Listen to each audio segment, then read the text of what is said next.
പിന്നെ ഈ സ്ട്രെസ് വരുന്നതിന്റെ ഒരു പ്രധാന കാരണം ചെറുപ്പത്തിൽ കുട്ടികൾക്ക് ഉള്ള ആ ഒരു ട്രെയിനിങ് ഇല്ല. ഇപ്പൊ സ്കൂളുകളിലൊക്കെ ആണെങ്കിൽ പോലും കുട്ടികളെ വഴക്ക് പറയാൻ പാടില്ല, കുട്ടികൾക്ക് യാതൊരു രീതിയിലുള്ള ടെൻഷൻ കൊടുക്കാൻ പാടില്ല, കൊച്ചു പിള്ളേരെ അവർക്ക് ബാഗ് ചുമന്നുകൊണ്ട് പോകരുത്, ഇങ്ങനെയൊക്കെ പറഞ്ഞുകൊണ്ട് വലിയ പത്രത്തിൽ വലിയ ആളുകൾ എഴുതണാണ് കുട്ടികളെ ശരിക്കും പറഞ്ഞാൽ ബാഗ് ചുമന്നുകൊണ്ട് തന്നെ വേണം സ്കൂളിൽ വിടാനായിട്ട്. എന്നാലേ അവർക്ക് മസിൽസിന് സ്ട്രെങ്ത് ഉണ്ടാവുള്ളൂ. അല്ലാതെ അവർക്ക് ഈ പുസ്തകക്കെട്ടിന്റെ ഭാരം അവരുടെ നടു വളഞ്ഞു പോകും.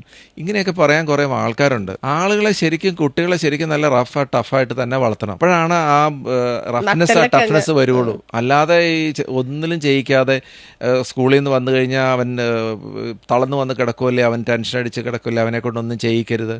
അപ്പോൾ വീട്ടിലെ ഒരു കാര്യത്തിനുള്ള ഉത്തരവാദിത്വം കൊടുക്കില്ല, വീട്ടിലെ ഒരു കാര്യം അവൻ അറിഞ്ഞുകൂടാ, അപ്പോൾ എല്ലാ കാര്യങ്ങളും ഒരു ഉത്തരവാദിത്വം ഏൽപ്പിക്കില്ല. അങ്ങനെ വരുമ്പോഴത്തേക്കും കുട്ടികൾക്ക് യാതൊരു രീതിയിലുള്ള സ്ട്രെസ് ട്രെയിനിങ്ങോ ഒന്നും ഉണ്ടാവില്ല, ഒരു രീതിയിലുള്ള കളിയാക്കലുകൾ ഇവന് താങ്ങാൻ പറ്റൂല. അപ്പൊ ഇച്ചിരി പ്രായമായി കഴിയുമ്പോഴത്തേക്ക് ഇപ്പൊ 8ാം ക്ലാസ്സിൽ പഠിക്കുന്ന ഒരു കൊച്ച് പോലും സൂയിസൈഡ് എന്ന് പറഞ്ഞില്ലേ, ആ കുട്ടിക്ക് സ്കൂളിലുണ്ടായ ഒരു സ്ട്രെസ് ചിലപ്പോൾ ഷെയർ ചെയ്യാൻ പറ്റി കാണില്ല പലപ്പോഴും. അപ്പൊ അതിന് സമൂഹം തന്നെ മൊത്തം അതിന് ഉത്തരവാദിയാണെന്നേ ഞാൻ പറയുള്ളൂ. അങ്ങനെയുള്ള സ്ഥിതിവിശേഷം ഒരു പാലക്കാടുള്ള ഒരു കൊച്ച് സാറിനെ ചീത്ത പറയുന്ന ഒരു വീഡിയോ നമ്മളിത് എല്ലാവരും കണ്ടു. അപ്പൊ ഞങ്ങളുടെയൊക്കെ സ്കൂളിൽ പഠിക്കുന്ന കാലത്ത് അങ്ങനെ ഒരു കാര്യം ചിന്തിക്കാനേ പോലും പറ്റില്ല, സ്വപ്നം പോലും കാണാൻ പറ്റില്ലാത്ത സംഗതിയാണ്. അത്രയ്ക്കും നേരെ നിൽക്കാൻ പറ്റില്ല നമുക്ക്. അതെ, അതുപോലെ അപ്പോൾ ആ ഒരു സീനിയർ റെസ്പെക്ട്, അങ്ങനെയുള്ള ആ ഒരു അച്ചടക്കം എന്നുള്ള ആ ഒരു രീതി ഇല്ലെങ്കിൽ കുട്ടികൾ അവരുടെ ഈ വണ്ടി ബ്രേക്ക് ഇല്ലാതെ പോകുന്ന ഒരു വണ്ടി പോലെ ആയിപ്പോ അവരുടെ ലൈഫ്.